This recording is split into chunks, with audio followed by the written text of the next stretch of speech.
Hello everybody, this is going to be a long one considering I think this is going to be the last part for this one, and as you can see, we're at chapter 59, which I think we're going to have like at least 15 chapters to this one, give or take.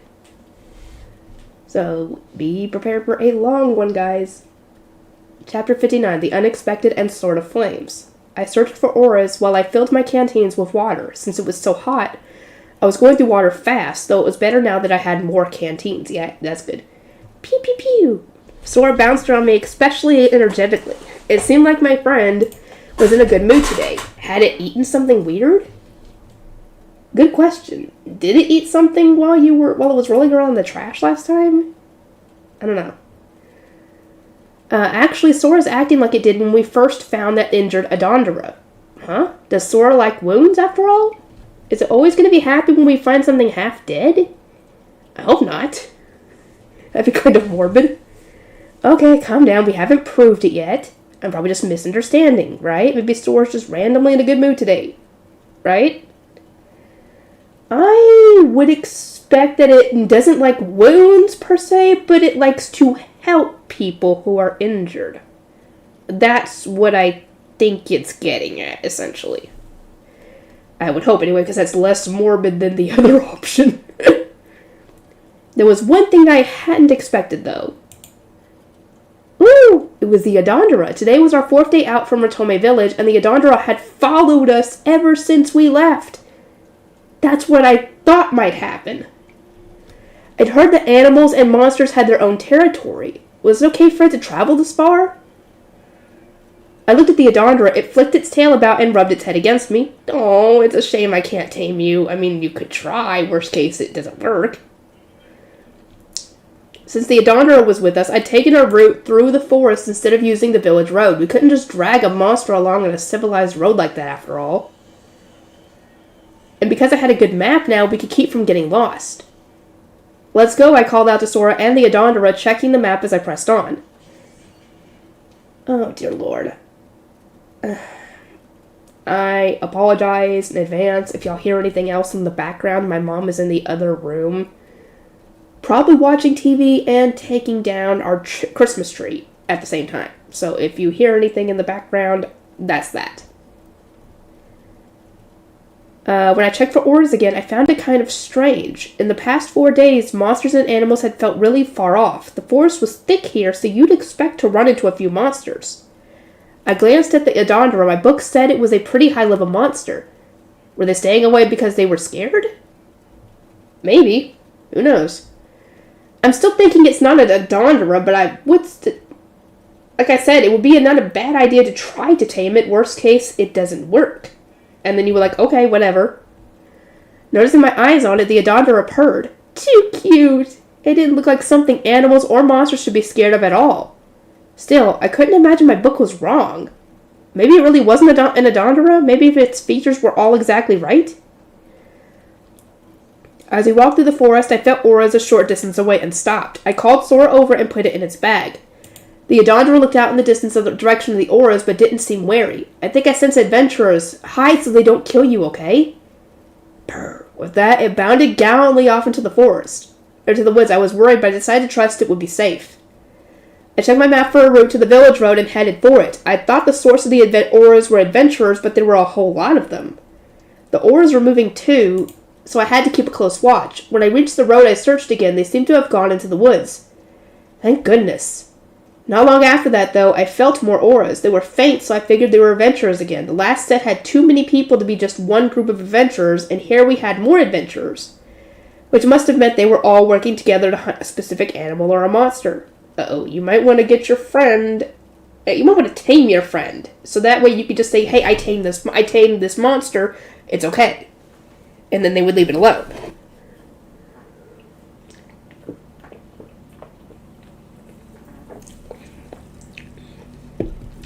That or a wanted criminal had fled into the forest. I slowly breathed in and out, searching in a wide range for auras. I found another one that felt like an adventurer. So many faint auras. If they really were all adventurers, then maybe there was a problem in the forest after all? What do? Should I ask them? What if they aren't adventurers at all? And if they aren't, It's either they're adventurers or they could be bandits. AKA kidnappers. Again, more auras. They were walking this way slowly along the village road. There were only 4 people this time, so I decided to get closer until I could see them. It wouldn't be too late to make the call once they came into sight, but I wanted to be ready to run at any moment. After a while, I saw 4 men dressed like adventurers. They could probably see me too. Their auras were faint, like those adventurers from Otome's Plaza. Nothing felt off about them either, so they were probably fine. I approached them nervously. I really do want to go tell her to turn it down. While I was still worrying about how they'd speak to me, one of them piped up. "Hey, boy, are you alone?" Warily, I nodded. "Come on, don't be so scared." The 4 men stopped at a distance, probably to avoid spooking me, because they probably thought you were worried about being kidnapped, you know? Okay, 1, 2... Wait, hold on. 1, 2, 3...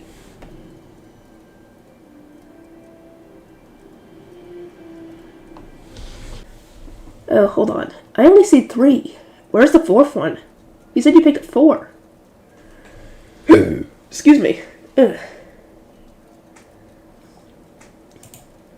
Kid can't help it, another one said. You look so hideous, he must be terrible. That's not nice. Dude, don't pick on your friend like that. Don't worry, kid. Beneath that mean mug of his, he's a nice guy. No doubt about it, another agreed. Guys, their leader groaned. They don't look bad. Should I ask them what's going on? Is something happening in the forest, I finally ventured. Whoa, you noticed? You're really perceptive, kid. I mean, you gotta search for auras, the scary one said. Noticed what? Did he mean the adventurers? I cocked my head a little in puzzlement. You gotta be if you noticed things were off, he continued, though I guess we do have a lot of adventurers out today. I don't know if things were off, since I had never been here before, but I could tell that there were many more adventurers than I expected. The forest was big. Unless it had a famous cave or something, it was rare to run into so many in such a short time. Adventurers actively tried to stay out of each other's way in the forest. If they're gathering in one place, it's because they're trouble afoot. It's monsters, said the lead. We got info about pretty dangerous ones, so they put out a request to cull them. It's not the Adondra, is it? What kind of monsters? Bunch of ogres, said one of them. They say maybe more than 10. Ogres. Thank goodness. It's going to be dark soon, too, their quietest member finally spoke up. There's a gathering place for adventurers nearby. It's risky at night. You should come with us. Yeah, it's almost sunset. Ogres were terrible monsters that like to eat people, so it might really be best for me to tag along with this group. Would the Adondra be okay, though? All I could do was hope for the best. It wouldn't be a problem if I came along, would it? I asked uncertainly. Not at all, their leader assured me. It's our job to protect young adventurers and merchants when we get requests to take out monsters. Actually, I have heard something about that. When I asked where they were headed, they offered to lead me there. I'd be fine tagging along, right? By the way, the considerate one looked at me. Our group is called Sword of Flame. Ever heard of us? Sorry, I don't know much about adventurer groups. Dang, we're pretty famous over in Atola. This is my first time traveling there, I explained. Well, no wonder you don't know us. My bad. It's okay. I was surprised when we reached a clearing after a short walk. There were 15 big tents there. This must have been a really enormous hunt. Chapter 60. Nobody else knows this? The leader of Sword of Flames was named Caesark. The others were Seifer and Noga. Finally, there was the nice one who'd spoke to me before. Ratlor. Do you have a tent? Caesark asked. Yes. The spot next to ours should still be open. You could set up there. I checked out the spot and it looked good. With my one-person tent, I could pitch it here with room to spare. While I was setting up, the members of Sword of Flame told the others about me. They were sharing tips about the ogres, too.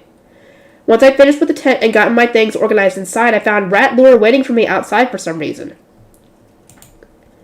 It's my turn to cook, he said. Do you have food with you, Ivy? A lot of people around us were stoking fires and cooking. If we could cook here, I'd probably eat a wild rabbit if I dressed earlier. I was going to cook rabbit. Huh? Have you been hunting while you travel? That's incredible for a solo traveler. Oh, but don't rabbits kind of stink? I hadn't hunted it, actually. The Adondra had given it to me. I felt a little ashamed to be praised for it. It was luck, really, I lied. As for the smell, it doesn't stink if I prepare it correctly. Prepare it? You have a way to get rid of the smell? Yes I do? Wow, I had no idea you could do that. Okay, let's make dinner together. Huh? See, I'm kind of a crappy cook, explained Rattler. I taste as I go, but people always say my food turns out weird. Why do you think that is?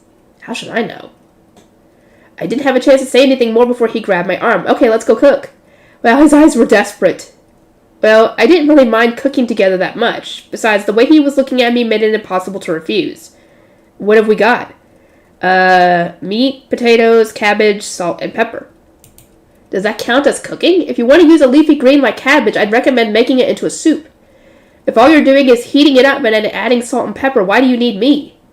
Can you cook, Ivy? He asked. Simple soups, yes. Soup? Incredible, my buddies told me never to make soup again. I'm guessing he messed it up so bad they told him never to make it again. Jesus Christ, what did he do to it?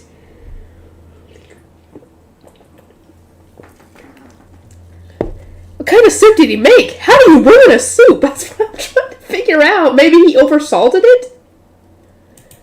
That's it, he prattled on. Ivy, we'll make soup. Soup is the best on a chilly night. Really warms the old body right up. It wasn't that cold out, but he was right. It was nice to have something warm at night, and soup was good for that. Can we? Please? You can use any seasonings and ingredients you need. Am I imagining it, or is he really that dirtily desperate? Like I said, I can only make simple soup. Are you sure? Absolutely. I mean, I guess you can't ruin it worse than he did, apparently. I went to my tent and brought out a bag with the wild rabbit meat and some herbs I'd found in the forest. Rattler also brought a big pot from his group's tent, along with some water. I poured the water into the pot and set it over the fire to warm up. The rabbit meat was next. I sprinkled it with herbs and salt to mask the smell, then rubbed it all in. While I seared bite-sized pieces of rabbit meat on a hot frying pan, I got the vegetables simmering in the pot next to it. Once the meat's surface was browned, I moved it to the pot, then added some fruit with a unique fragrance and more salt for flavor. The key thing was simmering the odor-removing herbs with the meat. Once it had bubbled for a while, it was ready. That smells amazing, said Rattler. I'd never smelled anything like that before. He's never smelled something like this? Did I mess up? He said it smells amazing, so I mean, it's a good thing. I tasted it. The gamey smell was gone thanks to the herbs, so I figured it was fine. Right? Rattler brought me a hunk of raw meat. It was my first time seeing this kind of meat, but he said it was from an animal called a moo. Moo? A cow? I don't know. I sniffed. It didn't stink. I rubbed it in a mixture of pungent dried herbs and salt, left it for a short time, then tossed it in with the frying pan. The savory smell of sizzling meat wafted forth. Oh no, are monsters going to smell this and find us? Excuse me, will the smell of food attract monsters, I asked. The smell? Oh, we've got monster repellent all around here, don't worry. Monster repellent? I heard people use it to keep the scent of food from attracting monsters, but it's super expensive. Did they have veteran adventurers here too?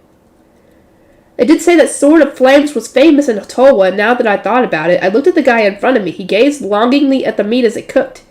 Was that drool? Maybe they were famous for something besides adventuring?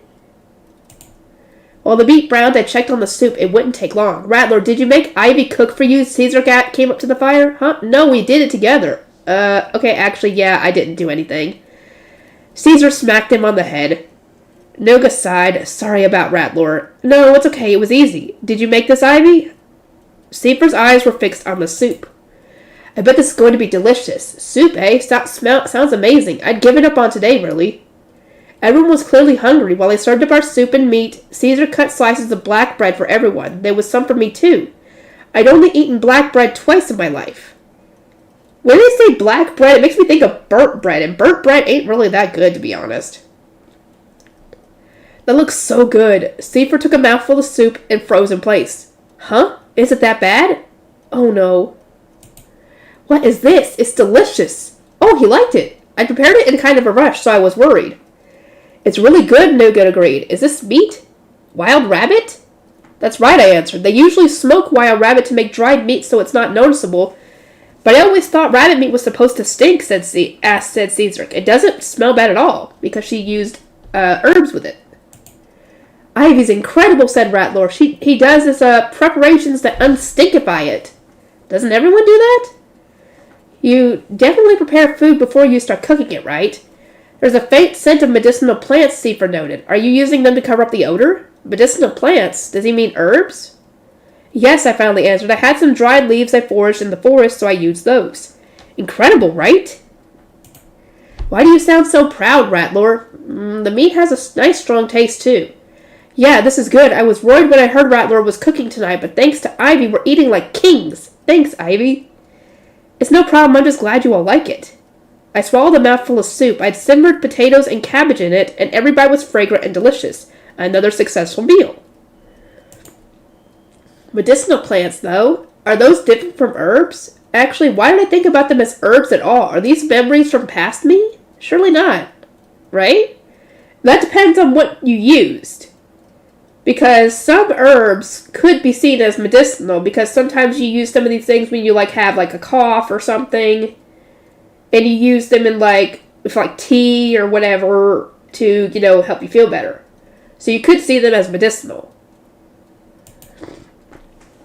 Chapter 61, Medicinal Plants. Rattler took care of the after-dinner cleanup, but Ivy, herbs? Preparations? You could turn me into a master cook, too. Teach me more, chef. I hadn't fed Sora yet, so I wanted to go back to my tent. I wasn't really in the mood to talk about cooking right now. What do I do? Give him a break, Rattler, Nuga called out. Sorry, Ivy, you can just ignore him. Sorry, Mr. Rattler. Good night. I took the water I'd boiled and went to my tent. Whew, so tired. I listened to what was going on outside. Nuga was saying something and Rattler was sulking. After a while, they quieted down. We're probably good now. I put Sora out of its bag. Sorry for the late dinner, I whispered. We're close to other tents, so be quiet, okay? I'll get your food now. Sora looked at me and quivered. Once I'd lined up the potions and began devouring them. As Sora munched, I submerged a towel in hot water, wrung it out, and started scrubbing my body. As I did, I thought about the medicinal plants I'd learned about them from a book the fortune teller gave me. They were raw materials for potions that could be found in the forest. But a medicinal plant alone wasn't very helpful, so it was weaker than a lesser potion. As such, I'd only memorized the poisonous ones. Some could make you swell up from a single touch, so you had to be careful around them. I changed into fresh clothes and looked over to Sora, who was stretching and quivering. When it stretched, its colors were cleanly divided in half, but when Sora was in its teardrop shape, they mixed in some places. The slime must have still been changing. Every day, the number of mixed spots was going down. Would Sora get more colorful? If it did, what else could happen? I watched Sora as it continued its stretches. Well, I'm sure it's fine. I took the books about medicinal plants from my magic bag. I'd found these herbs while I was hunting field mice. I'd smelled something nostalgic, so I searched around until I found them. Wait, huh? Nostalgic? Why was an herb or medicinal plant or whatever nostalgic if it was my first time seeing it? The memories from past me really were popping up more and more these days. Nothing had felt off about it at all back then, so I hadn't even noticed. Heck, I'd even dried the herbs without a second thought. Looking back now, it was pretty weird. I'm guessing that your past self was into this sort of thing, maybe? Heck, maybe they had some kind of shop or something. Who knows? I took out all the herbs I dried to compare them with the entries in my book. 4 of them weren't there, but the others were listed as medicinal plants. Got to remember to call them medicinal plants, not herbs. I let out a long yawn. After all the surprises today, I was dead tired. Let's go to bed, I whispered to Sora, lying down and drawing the blanket over us. How would I explain everything to Rattler tomorrow? I had no idea, but I was too sleepy to figure it out. Time for bed. Good night, Sora. I was awakened by an aura outside. What's going on? That aura, I don't like it. I slowly opened my eyes and confirmed my tent was still shut. The aura was dampened, but I could feel that it was focused in my direction. It wasn't like anyone in the sword of flames. No, this was unpleasant. It made me shiver. Scary. Who's there? I called. Whoever it was backed off at once. What was that? Had they found out Sora was here? Or maybe they were... I checked the entrance of the tent again, but it was still closed up tight. It couldn't be opened from the outside as it was now. I clung to Sora, feeling deeply uncomfortable. Once it got a little brighter out, I slung the bag with Sora in it over my shoulder and stepped outside. The adventurers were already busy running around. Or was it just me, or were there even more people now? While I was watching the adventurers, I heard Rattler's voice behind me. Morning, Ivy. I jumped in surprise. Ivy? Hey, you okay? Phew, I'm fine. Good morning. Realizing I was hyperventilating a little, I took deep breaths to calm down. Rattler peeked at my face, worried. That surprised me a little, so I took a step back. Why are you harassing that poor kid? Nuga shouted. Harassing? Oh, I'm not hurting him, right, Ivy? Yeah, I backed him up. It's okay, Mr. Nuga. Really? If he bothers you, just tell me. I'll sock him good. Whoa, Nuga, I'm innocent. Morning, Caesar called out. Rattler's causing trouble early today, is he? Morning, Ivy, their fourth member greeted me. Good morning, Mr. Caesar, and Mr. Seifer? I almost forgotten Seifer's name. That was a close one. Ivy, did you forget my name? I apologize. Oh god, I understand that so freaking much. Too cute. I want a little brother like you. Suddenly, Rattler scooped me up in a hug from the side. I was shocked, speechless. There was a sudden cracking sound, and he finally let go. When I glanced over, he had a pained look on us. Someone must have smacked him. Are you okay? I asked. Don't worry about him, Nougat answered for some reason. He's fine. Was he actually? He really looked like he was hurt. Ivy, how about we have breakfast together? What do you usually eat? Dried meat and fruit, and tea. Wow, tea? Seifer asked. That's rare. Isn't tea expensive? Tea is rare? And expensive? Now that I thought about it, I hadn't noticed many others drinking tea. How could I explain without seeming like a weirdo? I foraged my tea leaves in the forest so it doesn't cost money. There, that worked. The forest, Seifer repeated. I thought you could only get tea from special plantations. What? Was I wrong there too? I decided to make my tea and let them see for themselves. While I prepared tea for 5, Nougat brought black bread and 4 cups. Have a piece of this, he said. Thanks for the tea. I was taken aback by the gift, but I accepted the bread and thanked him. Next, I poured tea into the 4 adventurers' cups, and my own personal cup. Just smelling it soothed my nerves. That smells good. It's calming, said Caesark. It's different from tea I've had before, said Seifer, but not bad at all. Caesark and Seifer seemed to like the tea. Rattler drank it with a confused look on his face. Nougat didn't say anything, but his first sip was timid. I could tell from their reactions that they really hadn't had tea like this before. First, herbs are surprising, and now tea? What should I make of this? Yeah, I think your memories from your past self. I think your past self, owned a tea shop or something. That would actually make sense. Because you know the whole tea thing.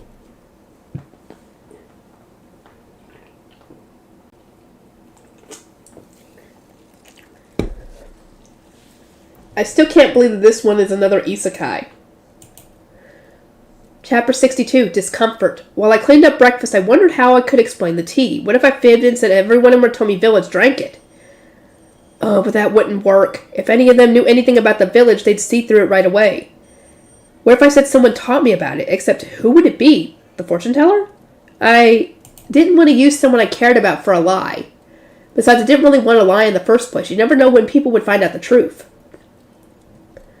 Oh, what if I said I happened to notice the smell in the forest and picked the leaves? The scent had seemed familiar, so that was accurate. It wasn't a lie, just an omission. Okay, if anyone asks me, I'll go with that.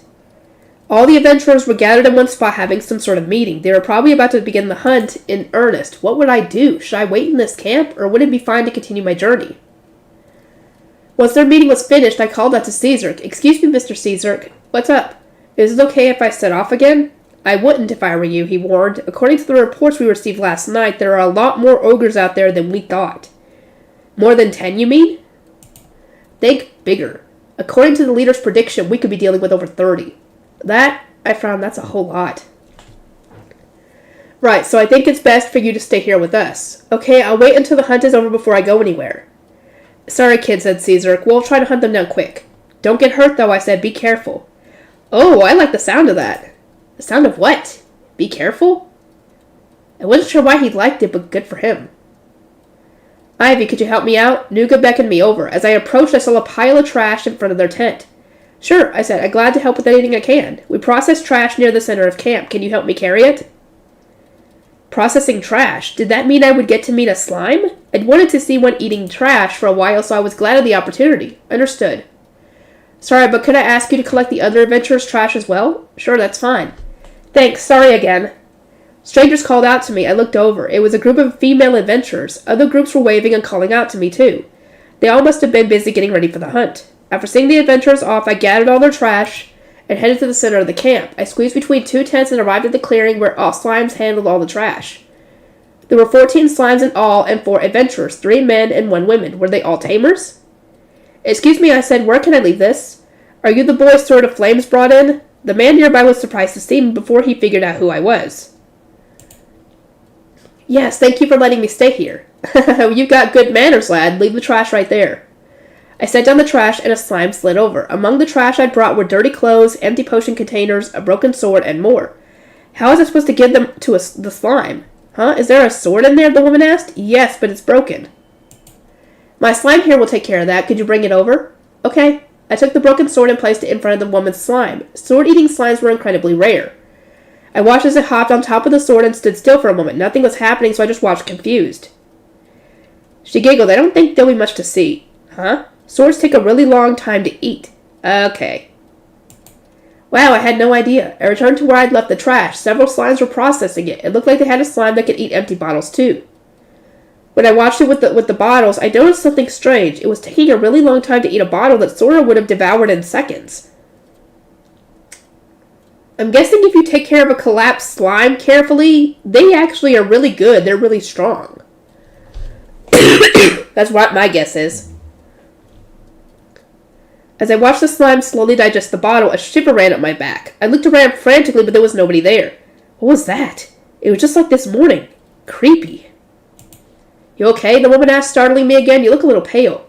Huh? I'm fine. Thank you for asking. She looked surprised, but then smiled softly and held out a hand. I'm a Tamer in Verdant Wind. The name's Mira. Nice to meet you. Oh, I'm just a traveler. My name is Ivy. Are you alone? But you look so young. Yeah, I am. If you have any troubles, let me know, okay? I'm a senior adventurer. I'll help you out. Thank you very much. Another unpleasant chill, this time on my neck. I quickly searched around but couldn't figure it out. Seriously, what was going on? It freaked me out. Do you feel something? Mira whispered. I was so preoccupied with that weird feeling that I'd forgotten I was in the middle of talking to her. I shook my head silently, but she put a gentle hand on my head. I might not look like it, but I am a member of a veteran group, she said. Want to talk about it? Talk about it? What could I even say? You can tell me anything, okay? Mira urged. Something feels weird, like a chill on the back of my neck. That probably didn't make sense to her, right? But I didn't know how else to explain it. Mira's expression turned grave.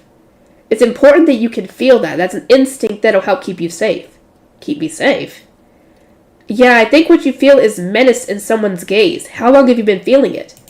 Since this morning, I admitted. Then a member of this hunt may be a problem, she believed me. Let me go consult with some people I trust. Ivy, make sure you're never alone, okay? Okay, but if I'm wrong... If you're wrong, then we can all look back on it and laugh. But if you're right, someone might be after you. Discomfort and disgust can help you stay safe. Trust your gut. This was a frightening thought. I was sure about the discomfort I was feeling, but I didn't really mean that someone was after me. I shivered. It's okay, she assured me. I'll talk to Sword of Flame. They're veterans like me. Huh? They're veterans? That was a real shock. Okay, so she was feeling something off.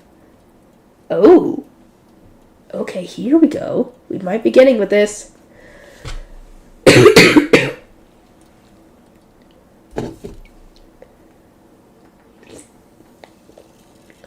Chapter 63, An Evil Organization. Ivy, Ivy, Ivy! Rattler's calls echoed throughout the camp. As the sound of his voice drew closer, I felt more eyes on me. My face was hot, so I must have been blushing. Somehow I feel like Mira was looking on with pity. She said Rattler was a veteran, but he certainly didn't seem like one. I had always thought the veterans with all their experience would be calm and dignified. I guess everyone but Rattler was like that. What made him different? When he caught up with me, he grabbed my shoulders. Are you okay? Nobody's hurt you, right? Which degenerate is laying eyes on you? Okay, so he knows what's going on. She must have told him. Or he must have figured it out. What's a degenerate? What did they say to him? Oh, they've already talked to him. Okay. It feels like things are going in a really strange direction. Mira smacked his hands away from my shoulders and said exactly what I was thinking. Rattler, stop yelling. You're embarrassing Ivy. Thank you, Miss Mira. How? He looked genuinely confused by Mira. She heaved a sigh and shook her head. I felt a little guilty, as if I were the one who was being exhausting right now. Caesar strolled up shortly after. Thanks, Mira. Nuga had come up too. Where was Seifer? Is it Seifer? Oh, that'd be interesting. I glanced around and saw him some distance away talking to other adventurers. Don't mention it, she replied. Ivy's cute like a little brother. Isn't he? Rattler agreed. Say, Ivy, why don't you be my little brother? I shook my head a little, unsure how to respond. Not even just a little teensy bit? How can you be someone's little brother? Just a teensy little bit. I don't know. Oh, they think you're adorable. They're protective of you now, essentially. I shook my head again, and out of nowhere, Nuga punched Rattler in the head. There was a loud bonk. He held his head in pain as he glared at Nuga with tears in his eyes. Good grief, Mira rolled her eyes. Do you ever calm down, Rattler? Shut up, Mira. You two never change, Caesar muttered, giving Rattler and Mira a look. Oh, I'll have you know that we're a lot better than we used to be, she said. I've matured a lot. Really? You don't seem any more mature seem any more mature when you're with him. Mira sulked at Caesar's words. She and Rattler must be old acquaintances. Now that he'd mentioned it, they did seem short-tempered with each other. Did they always bicker like this? Ivy? Caesar stooped down to meet me at eye level. For some reason, he looked very serious. Sir? I heard about your problem. It started when you came to this camp, right? Yes, sir. I'm sorry. You're in this situation because we brought you here. Huh? Not at all, I said frantically. I really appreciate that you took me to a safe place. But if I had stayed the night in the forest, I might have run into those ogres, so I really do appreciate it. That's right, Caesar, said Mira. As long as we have the ogres out there, bringing him here was the only choice. We need to talk about what comes next. Caesar grinned weakly at her words. Fair enough. Mind giving me the details, he asked me? Not at all. Seafood was back now, so I made tea for everyone. Mira watched with great interest as I steeped the hot leaves in tea. Or the leaves in hot water. I guess tea is rare after all. I explained what had happened this morning, telling them all about that weird discomfort that had woken me up, and the sense that someone was outside of my tent. At midday, I felt it several more times. Each time I looked around, but I couldn't see anyone. By the time I finished telling them everything, Caesar and Nuga both looked concerned. Caesar was more stoic, but he seemed deep in thought. Rattler was glaring suspiciously all around. I wish he'd stop. He'd probably scare people if he glared at them for no reason. Is it them? Caesar seemed to have an idea. Them? That's all that comes to mind, really. Mira did too. What were they thinking? Nuga was starting to look really scary. Nuga, if faces could kill, Mira joked. Rattler nodded agreement. Faces, not looks? That's a weird way of putting it. Nuga cleared his throat and drank tea. Listen up, Ivy. There's an organization causing trouble in Ottawa. An organization? Was it the one Vice Captain Velivera had warned me about? He'd said that they were cracking down on them, but... Okay, yeah, I think it is. They kidnap people and sell them into slavery. The town police were planning to crack down on them, but someone leaked that info to them. The crackdown failed, and many of them escaped arrest.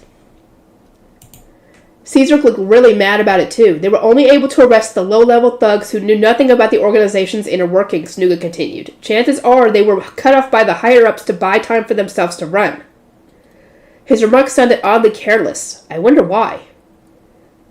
Caesar sighed. They're out there snatching people off the streets, but we're getting a suspiciously low number of eyewitness reports.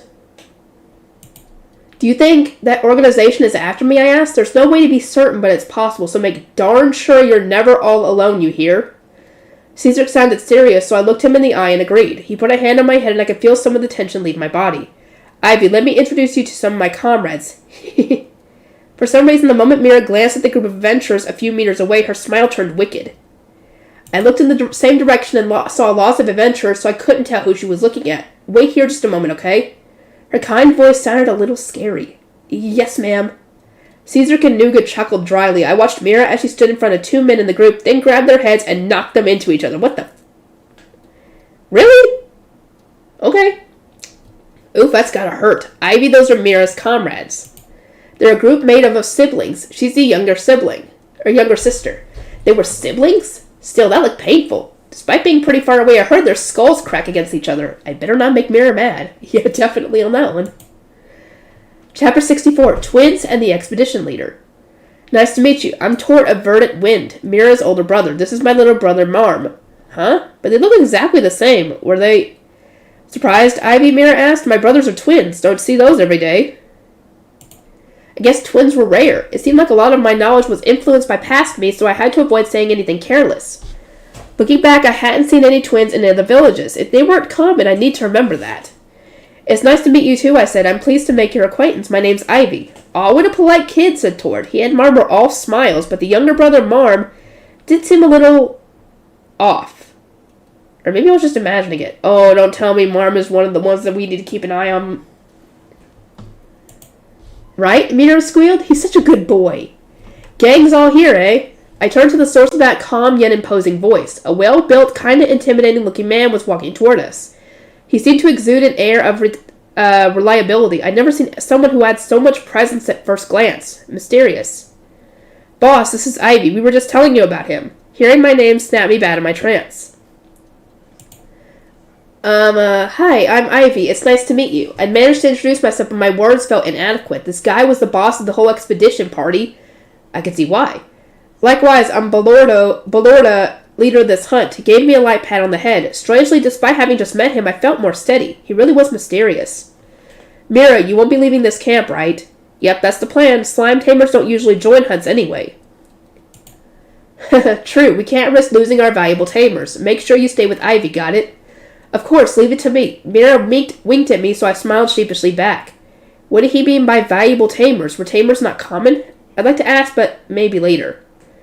While I was deep in thought, Rattler pulled me into a tight hug from behind. I'll stay with you when I can, too. You can rely on me. Okay, thank you. I didn't want to rely on him too much, but stubbornly refusing others' kindness could be just as cruel as taking advantage of them. Avail yourself of others' kindness when necessary and try to return the favor. That was the most important rule for dealing with people, or so the fortune teller had taught me. I mean, you could always thank him later by, teaching him how to cook. That'd be a good thing. I didn't know when restraint became too much, so I decided to accept it for now. And honestly, that creeping feeling of discomfort from earlier had me terrified.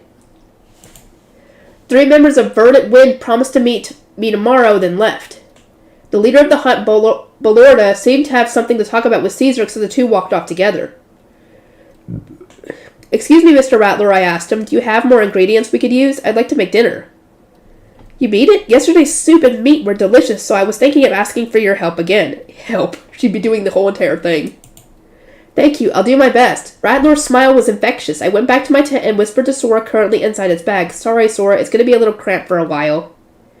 Sora stretched up and down twice, but showed no signs of leaving its bag. Normally it would jump right out. Did it understand the situation we were in? I petted Sora and it bobbed happily. I'm glad they're all good people here. As I uttered those words, Sora stopped bobbing and just stared. Just stared straight at me. What's going on? That's not how it normally reacts. Before I could say another word, there was a loud noise outside. I'm guessing that's why it did it. I was curious, but it could wait a second. I scooped potions into Sora's bag. It would be hours until the hunt was over, and Sora's potion situation was getting dire. I'm gonna go try my best to make dinner, okay? After giving Sora another pet while he stretched, I checked the bag and put it on top of the blanket. Then I took my stash of seasonings from another bag and went back out to the camp. Rattler had already started a fire and prepared pots and water. Sorry for taking so long, I said. Not a problem. Is this enough to make food for tonight? We'll have fresh meat tomorrow, by the way. They said they'd divvy up the moo we hunted yesterday. Fresh moo meat? How exciting. I cut the meat Rattler brought into bite-sized chunks and threw them into the pot. Today we had salted cluck meat. Cluck? That sounds familiar, but why? Chicken? Duck? I'd say, if it's cluck, I'd say maybe chicken? Anyway, since it was salted, I had to be careful with the seasoning or I'd oversalt it. I put a few of the medicinal plants I brought out into the pot with the meat and brought it all to a simmer. Out of nowhere, that chill crept back onto my neck. Oh, not again. Who the heck is doing it? That's what I want to know. Please don't tell me it's one of the ones that we think are nice.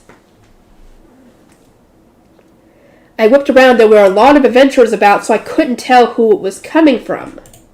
The discomfort always seemed to disappear when I looked around, but why? And who could it be? Suddenly there was a hand on my head. Don't worry, we're here for you, Rattler smiled and patted me. Thank you, the soup is almost ready. I just need to roast the cluck meat. After washing some of the salt off the meat, I covered it in medicinal plants and roasted it. It has a peculiar smell. I hope it turns out okay. Nuga left his tent and sat next to me as I cooked. Even Seeper, who had left for a while, eventually returned and crouched next to the pot.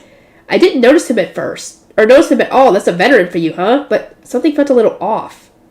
What's the matter? Seeper asked. We should wait a little longer. Mr. Caesar isn't back yet. Oh, just forget Caesar. Huh? Want to say that again, Seeper? That was Caesar's voice. I looked his way. He was shooting an exhausted glare at Seeper. Ah, welcome back, said Seeper, unaffected. The scariest thing about you is that you weren't even trying to be a jerk on purpose. Me? Scary? Come on. Easy for you to say, Caesar chuckled. You were about to eat my share.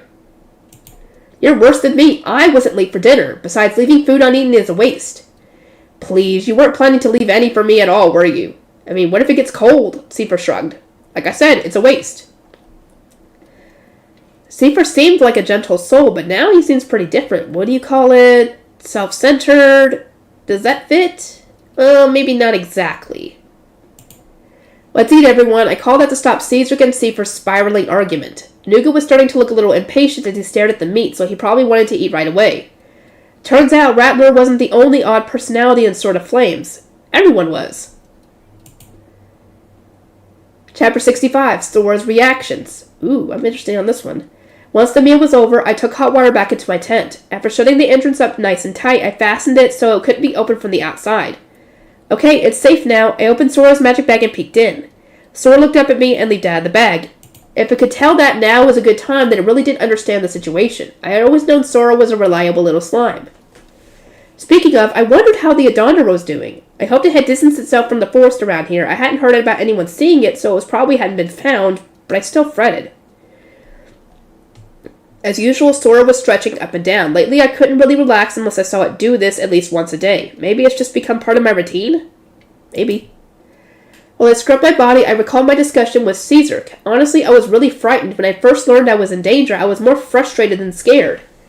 When they'd first come to my tent, I was anxious, sure, but mostly I was just confused. Now, I was terrified. Oh, Sora, what do we do? I think someone's after me. Saying it out loud only frightened me more. As I shuddered, Sora stopped exercising and rubbed up against my foot. My friend was worried about me. It's okay. I've got Sword of Flames here to protect me. That thought managed to calm me down. Sora bounced around and started quivering. I had to laugh a little. It was normal for Sora to act like this, but it still cheered me up. Besides, I said, that Tamer lady, Miss Mira, said she'd stay with me too. Maybe I could ask her about slime. She might be able to teach me something about Sora. I looked at slime and saw that it had stopped moving. Just like earlier this evening, it was staring. Is Mira the one we have to worry about? Because it started staring when she mentioned Mira. Was that a good thing or a bad thing? Huh? This wasn't normal. Was it begging for something? Earlier I'd said something like, what was it? I'm glad they're all good people here. Had it reacted to the word all? When I'd spoken about Sword of Flames, Sora had a normal reaction. Does it know which one was giving me the discomfort? Oh, don't tell me it's Mira and her siblings. This time, had it reacted to me mentioning Mira? Did Sora not think Mira was a good person? No way. I mean, she seemed really worried about me, but Sora had always protected me from danger. Even when I almost touched poison plants by accident, it would alert me with a light headbutt. And it warned me about the tree monster too. Was it really Mira? Sora, is Sword of Flames good? I asked. Sora bounced and bobbed. How about the expedition leader, Mr. Bollarda? Sora bounced and bobbed again. It bounced a little higher this time, but that probably didn't mean anything bad. What about Miss Mira of Verdant Wind? Sora froze and stared. Oh no, it is Mira. Oh no, I was actually hoping that she would be a good person. Did it say something about Mira? If so, what? Based on the slime's reaction, it couldn't be anything good. I clenched my fists tight. I thought she was a good person. Was I wrong? But I hadn't felt any uneasiness around her. Or wait, maybe it was someone else. Wait, Marm. When I saw his smile, it felt a little off. I couldn't put my finger on it at the time, but suddenly I understood exactly how he looked at me. His eyes were those of someone sizing up some goods. The same look I had seen in the eyes of the chief of Ratomi village, the look of someone measuring the usefulness of someone else. I thought I was mistaken since it was only for an instant, but I was right. I knew I was right. But what about the rest of Verdant Wind? Were they in on it? Was Mira? Ask Sora, maybe he'll know. What should I do? Talk about it with Caesar? How would I even bring it up? What do I say? Mira might be with the kidnappers? Without evidence, why would he trust me? I can't just say it's Sora's intuition. I trust Sora after everything we've been through, but Sora isn't evidence. And I can't risk letting anyone see it. Will anyone trust me? I don't know. I mean, if Sora trusts Caesar and the others, then I think you might be able to reveal that you have Sora with you. I felt a weight on my thigh. Sora had climbed up onto my crossed legs as I sat. It stared at me and quivered. Thanks, Sora. Tomorrow we had planned for me to meet with Mira's team. I'd even told Caesar that I would be fine since I'd be with them. I petted Sora gently. Should we run away? The ogre hunt isn't over. If I run into one of those monsters in the woods, it would kill me for sure. Besides, this place has people watching out for monsters at all times. I can't leave without being seen. There are adventurers in the woods during the day, too. And I don't have the skills to hide from them. I don't think I can escape without someone finding out. What can I do then? I mean, you could just say that you're still uneasy and you might want to stick with them instead of Mira's team. What can I do then? Let's see. The main thing was to play it cool. They couldn't know that I was suspicious of them or they might do something. But was it really Mira? Oh, I'll have to be careful tomorrow. Can I keep them from thinking I'm suspicious? I have to try. Hot tears began to well up in my eyes. I swallowed and gritted my teeth. I tried not to cry. Here I was, all happy that they were worried about me and nice to me. Happy I'd met them. Don't you cry, I hissed to myself. Never give them the satisfaction of making you cry. I still couldn't be certain that Mira was a member of that organization. Sora might be wrong. But it seemed to explain the way Marm had looked at me back then, and I trusted Sora. As I took deep breaths, Sora stared up at me from atop my thigh. Right, if anything happened to me, it would affect Sora too. Survival was my only option. If there was an organization of kidnappers, was kidnapping me their goal right now? All I could do was try to act normal around Mira. I pulled Sora into a hug. I was scared, but I had to do my best for his sake. It'd be okay, it has to be. Clamor of voices and shifting auras woke me up. I must have fallen asleep holding Sora. I put it on the blanket and reached my arm out, but my joints were all sore. I'd slept, but I was still really tired. I took a deep breath and refocused myself. It's okay, I told myself, it's okay. Sora stared at me. It'll be okay. I stroked Sora and gave it some potions. Sounds were coming from the tent right next to mine, so I guessed someone from Sword of Flames had woken up. Once Sora finished eating and began its usual stretching, I watched for a bit, then put the slime in its bag. Sorry, I'll be back, I sighed, could center myself again, unlocked the tent, and stepped outside. It'll be okay. Oh, I really hope it's not Mira. I hope it's Marm and she has no clue on that. I really hope.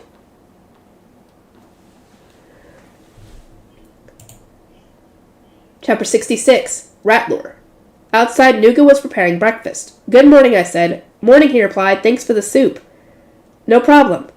Yesterday I prepared soup for today's breakfast on top of last night's dinner. Nuga was warming up the pot over the fire and dividing up dried meat. Good morning! Ratlore called out and petted me gently on the head. He was way too energetic this early in the morning. I guess he's a morning person. Ratlore had started petting my head and hugging me more ever since he'd heard that someone was after me. He was probably worried, though. I sensed something else, too. Nothing bad, but I couldn't quite figure it out. Maybe he kind of had a feeling you're a girl? Maybe? And he's just not saying it?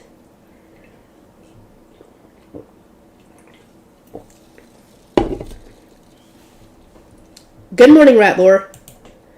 Caesar and Seifer emerged from their tent soon after, and we all ate breakfast together. I accepted the black bread they offered me, but it seemed so strange. Everyone in Sword of Flames accepted me, an outsider without issue.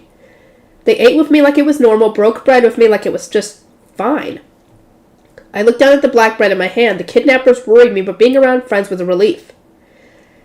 Hey, Caesar, said Ratlore. I'm taking the day off. Caesar sighed. Yeah, guess I can't exactly stop you. What's going on? Ratlore's taking the day off? Can you do that during hunts like this? I've never heard of it, but it's my first time dealing with veterans, so who knows? Hooray! I get to spend the day with Ivy. What?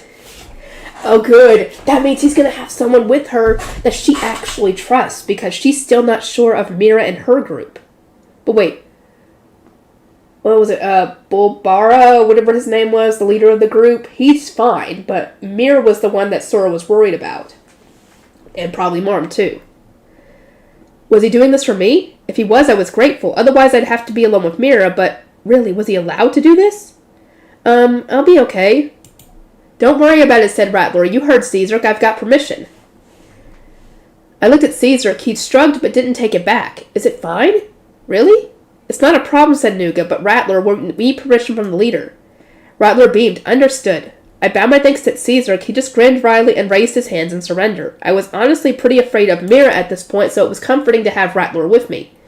All of my tension evaporated at once. I must have been more nervous than I thought. After we ate breakfast, Nuga and Ratlore left to talk to the leader of the hunt. Is this really seriously, genuinely okay? I wondered to myself as they left.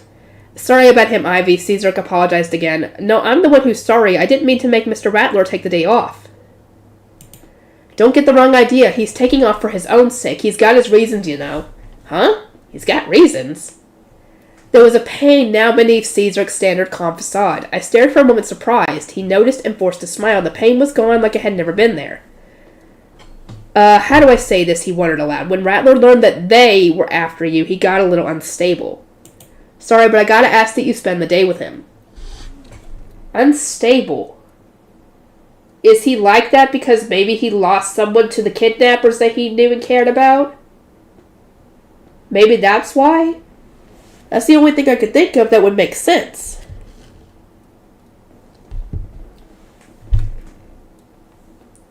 Is that true? Well, it is a relief to have him with me, so I certainly appreciate it.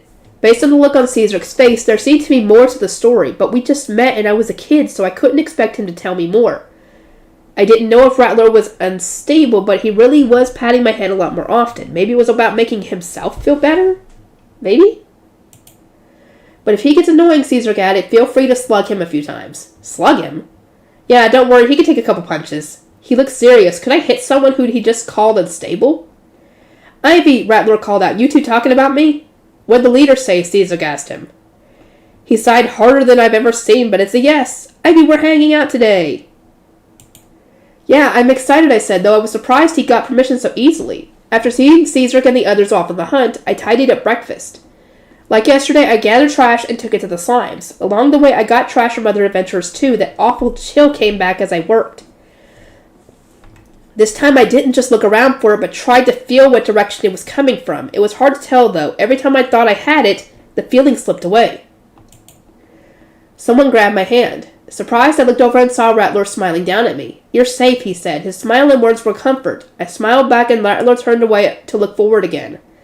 I gasped. It had only been for a second, but he looked like he was about to cry. Oh, I think he did lose someone to the kidnappers. That had to be it. And he doesn't want to see anybody else go. Okay, I think I know. Or had I just imagined it? He wasn't acting any different, so why? What's wrong, he asked. Nothing. I'm glad to have your help. No problem. I've got nothing else to do anyway. Mr. Caesar could be bad if you heard you say that, I said, and he laughed. Nearby, I could see Mira waving at us with a smile. I couldn't stop myself from squeezing Rattler's hand harder. He gave me a confused look, but I wasn't sure how to explain. I sped up and pulled him along with behind me. Let's ask them to dispose of the trash, I said, hoping to cover up my panic. Ah, right, yeah. Mira's slime is a little special, you know. Have you seen it? Just hearing the name Mira made me shudder now. If you mean the sword processing slime, I said, managing to keep my voice steady. Yes, she let me see it. Really? Yeah, that's the one. It's crazy, right? Slimes like that are pretty rare. Are they? Yeah, some incredible. I looked down a little and took deep breaths. Just seeing her face and hearing her name had me shaken. Calm down. They'll figure out something's up at this rate. Calm down. It'll be okay. I repeated to myself over and over. After a long breath, I looked up to Mira again. It'll be okay, I said out loud this time. My mental repetitions had leaked out of my mouth. You okay? Rattler asked me. I shook my head and walked over to Mira. It'll be okay. Ivy, good morning, she greeted me. Why is Rattler here exactly? I'm off today, he answered. What the heck? They don't let people do that, do they? I'm serious. I got permission from the leader and everything. Really? What's fine, she said. Anyway, put the trash in front of the right slimes, please. Will do. We placed trash before the slimes. None of them digested anywhere near as fast as Sora. Were they all full, maybe? What's the matter? Rattler asked when he saw me staring intently at them. It seems to be eating really slowly. But that's about their normal speed. Huh? Do most slimes eat so slowly? The slimes ate pretty empty potion bottles at about a fifth of Sora's speed. Maybe Sora was just a little too special? Chapter 67, Anxiety. Something's wrong? Mira asked. I stifled another shudder, barely maintaining my outward calm. I took deep, quiet breaths to keep myself steady as I looked her way. Had to make sure not to stand out. Mira smiled softly. The same smile that had given me strength yesterday now terrified me, but I managed to smile back. I kept trying to remind myself that we weren't positive she was a kidnapper. Slimes are weird, I finally said. I was so nervous that I could barely squeak out a sentence. What now? Slimes? Mira raised an eyebrow. Ivy mentioned that they just digest really slowly, said Rattler beside me. Right. I'm not alone, so I'll be fine. I looked up at him, and he added with a wink. Right? They digest slowly. Actually, the slimes I've tamed digest the slowest, Mira mused. The slowest? Yep, I've got a rare one who can digest swords, but it takes him a whole day to do it. Rattler had mentioned that sword processing slimes weren't seen often. I was surprised they could take so long. If you're interested in slimes, Ivy, you can come get a closer look. Mira picked one up and showed it to me. She wouldn't be suspicious if I did look, right? But... Sorry, Mira, Rattler cut in. The hunt is almost over, so they asked us to clean up. Clean up? Yeah, order from the big man. He said if we're not hunting, you're cleaning. A real piece of work, huh? Anyway, Ivy and I heard him loud and clear, and that's what we're going to do. Maybe he says Ivy didn't hear this. So maybe he senses that she's not very comfortable around Mirror at the moment, so he's kind of covering for her. I'm hoping. And maybe he'll discuss it later with the others.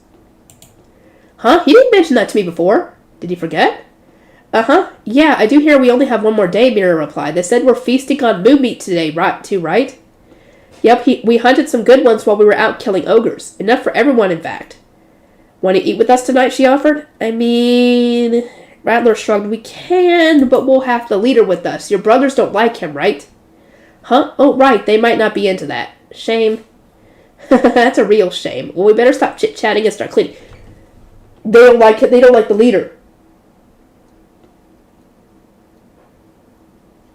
They don't like the leader, which means that since the leader's okay, that means these guys are not. You two have fun. See you later, Ivy. Okay, what's going on? I feel like I missed a lot of stuff. I heard everyone was getting fresh moo meat today, but we're eating with the leader? I think that he is onto this. I think he does sense how you're feeling, and is kind of getting like, wait a minute, something's up here. But we're eating with the leader? I guess that means I have to cook for one more tonight. Okay, I'll just do my best. And Rattler kept me from being alone with Mira, thank goodness. Phew. When I realized I had sighed, I frantically turned to Rattler. Something wrong? He ruffled my hair, so he didn't notice. Wait, maybe he did it, he's just covering for himself? I shook my head. Sorry, he apologized. I shouldn't have dragged you into cleaning without asking first. It's okay, you all have helped me a lot, so I want to return the favor. Yeah, glad to hear it, considering neither of us really have a choice. We laughed and began cleaning up camp. First we gathered all the litter scattered in the spaces between the tents. I'd picked up trash every day, but it was easy to overlook some here and there. Once we'd combed the entire camp, we had a sizable pile, though it wasn't as big as I'd expected. Maybe a lot of these adventurers were pretty neat. Honestly, the adventurer plazas and villages were normally filthy. Nice and clean, right? Said Rattler. It really is. I'd expected it to be like an adventurer plaza, so I was surprised. One of the boss's friends is a neat freak. If you make a mess, he can get pretty terrifying. Is this kind of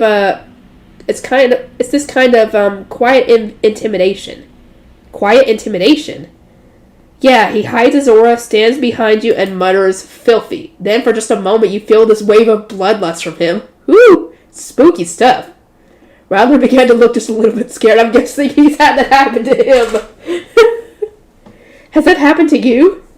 Yep. Way back when I started out as an adventurer, I still jump every time I run into that guy. Someone out there could easily intimidate Rattler that easily? I wasn't sure if I wanted to see this guy or avoid him at all costs. This leader's friend, is he going to be eating with us too? I decided to ask outright, will he be eating with us tonight? Maybe? A vague answer, but if I was going to meet him today, I'd better clean the area around our tents really well before everyone gets back. Don't worry, Rattler reassured me, looking a little flustered. He's not actually that scary. He's just strict when it comes to idiots making a mess. Is that all? Then I'll be fine, right? It's not like I'm a slob. But I'll still clean a little more thoroughly. Oh, they're back, Rattler called out. I followed his eyes and saw the adventurers returning to camp. They looked to be in high spirits. Seems to me like they finished off the last of those ogres. Is that why everyone's smiling? Finishing the hunt and being able to go back into town so I could see why. What about me, though? If people were stalking me, maybe it would be a mistake to go to Ottawa? I have to agree. You better stick with the swords of flame on this one. Good work, fellas, Rattler greeted them. Good work out there, as did I. You could say that again, Seifer grumbled. We're exhausted, but this camp looks neat as a pin, eh?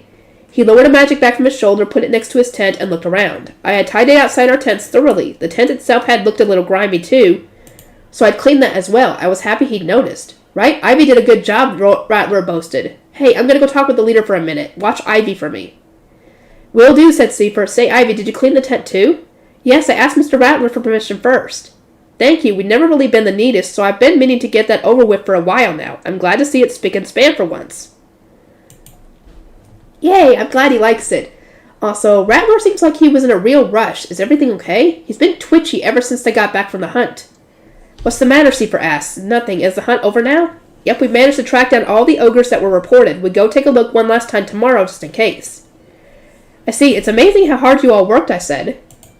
Aw, you've got a way of making people feel better, kid. Seifer rustled my hair. He was stronger than he looked, so it hurt my neck a little. Seifer, don't be too rough. Nuga grabbed Seifer's wrist and stopped him. I appreciated that. Mr. Nuga, good work out there. Thanks. Oh, here. He handed me something wrapped in a bag in a big leaf. I opened it and saw a big chunk of meat. Probably the moon meat they had mentioned. Give it some flavor for us, would you? He left me with that and went into their tent. I see, so they want it flavored with herbs, medicinal plants. With this much meat, it'll take a while. I'll have to portion it into smaller pieces and rub it in. Maybe I could use it in soup as well? Okay, time to make dinner. Rattler returned and handed me another hunk of moon meat. Prep this one too, Ivy. I looked at him confused. That one's for the leader's team, he explained. They've got 4 people. I better get to work right away. Food for 9. That'll be a big job. Chapter 68, Quirky Adventures. Working with Rattler, I managed to finish dinner for everyone. We made 15 servings of soup to have for everyone enough for seconds, but it took 3 whole pots. I ran out of medicinal plants while I was seasoning the meat, so I had to improvise a little on the last 3 cuts. I hoped it turned out okay. I don't think I smelled anything like that before. It's nice. Smells tasty, doesn't it? I'll vouch for the taste, Rattler said. Ivy's a great cook, right? Even though Rattler was vouching for me, I wasn't so sure about the results. Today's meal was a lot harder than the past 2 days, especially when it came to the medicinal plants. Hey there, Ivy, the expedition leader called. Let me introduce you to my comrades, Rick, Lo, and Mar. Huh? Are those their real names? When the leader introduced them, they all 3 sighed at once. Who introduces people with nicknames? I'm Rickbert. Nice to meet you, Ivy. Does it matter that much? The leader butted in. Have some basic manners. It's rude. Is it? Good grief, Mar grumbled. Earlier you even called me Low Creek by accident. Oh my god. Oh, come on. Are you ever going to let that go? I wanted to introduce myself, but I couldn't get a word in edgewise. The leader seemed different from how he was when we first met. Before, he'd seemed much more tense, maybe because he was around Mira and them. Maybe he kind of suspected that something's up with them, but he's not sure. You've been absent-minded all day, the third man, Lo, interjected. You even forgot your backup sword. Absent-minded? He'd seemed so reliable when we first met. Maybe he felt safe enough around his friends that he could let his guard down? Still forgetting your backup sword. Name's Low Creek. Good to meet you. Just Low is fine, though. I'm used to it. Nice to meet you, too. I'm Ivy. I'm Mar Creek. Nice to meet you. Why did both of their names end in Creek? Were they siblings? I compared Low Creek and Mar Creek's faces, but they were totally different. Rattler must notice my searching look. They're not siblings. They just happen to have similar names. We gonna eat or what? Nuka grumbled, staring at the meat. It looked like it was just about done. I quickly ladled out soup and had Rattler divide the meat. The leader brought bread with fruit in it too, so we shared that as well. Thanks for the food, I said, digging in. With the first gulp of soup, the richness of the meat spread through my mouth. The medicinal plants brought out the flavor of the cluck meat too. Thank goodness, it's actually good. But, everyone's really quiet. Did they not like it? Everyone was eating in total silence. Scary. Is it okay, I asked? Yeah, it's real good. It's so delicious that we're all surprised, Rattler said with a smile. Phew. I think you might have a knack for this cooking thing, Mark Creek said as he picked up his empty bowl and stood up. That was fast. He's already finished. Maybe I should have made more. Steeper's going for seconds, too. Uh-oh. I might not have made enough food. Will we have enough, I asked, worried. Don't worry about it, Ivy. You made more than we usually do. So it's plenty. The leader's words were a relief. Maybe I should worry about it. Mark Creek and Steeper were staring each other down in front of the pot of soup. Wait, now they're fighting over the meat in it. Whoa, this meat is delicious. Did you use medicinal plants? Lo asked, taking another bite. Since I'd been worried about the flavor, that was another relief. Yes, I pre-seasoned the meat by using them as a rub. Pre-seasoned? Rub? Is that not a common cooking method? I thought rubbing herbs in meat was normal, but maybe not. That's your past me stuff. Well, I probably shouldn't think too hard about it right now. That's right, I answered. It allows the flavor of the plants to penetrate the meat more. Wow. Huh, this one tastes different. Oh, but it's good too. I had made some on-the-fly changes to the flavor on a few of them since I ran out of medicinal plants. Thank goodness it worked out. Also, I couldn't help but notice that Nuga was really chowing down on the meat. Is there going to be any left? Nuga, hey, aren't you eating too much? Rickbird yelled at him. Nothing to see here. He's a little selfish. No way, come on, don't hog all the food. I gotta. Why? Oh, God. Her food's that good.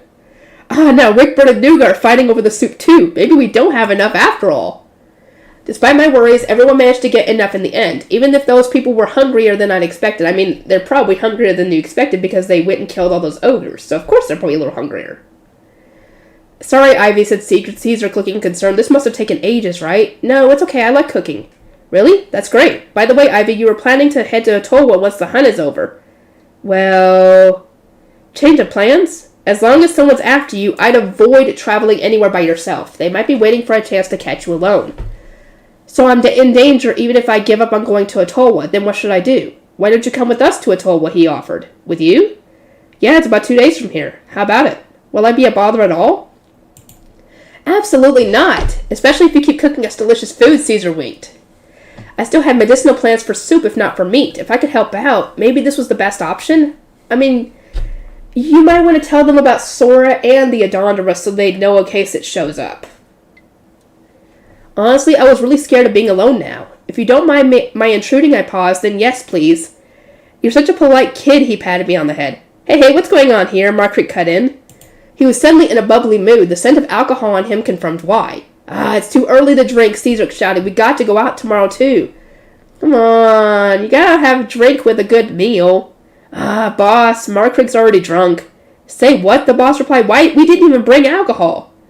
Seifert's voice echoed from the tent immediately after he lunged out with the fury plain on his face. The guy stole his alcohol. Oh, God. It startled me so bad that I grabbed Caesar in Rattler's arms. Seifert looked around, spotted Markrick, and grinned madly. Uh-oh, he's in trouble. Markrick's expression turned from joy to pale-faced terror. His smile was gone. So it was you, eh? As soon as Seifert opened his mouth, Markrick sprinted off. Naturally, Seifert Yep. Markrick stole his alcohol. That's gotta be it. I wonder what happened. Also, should he be running like that when he's drunk? Yeah, but the fact that he's drunk and the fact that they said they didn't bring alcohol should have told you everything you needed to know.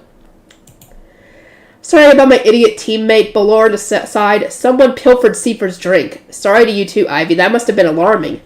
I followed the leader's eyes to my hands, which were still clinging to Caesar and Rattler's arms. Sorry I let go. No worries, Caesar said with a chuckle and a shrug. Caesar can be a scary guy.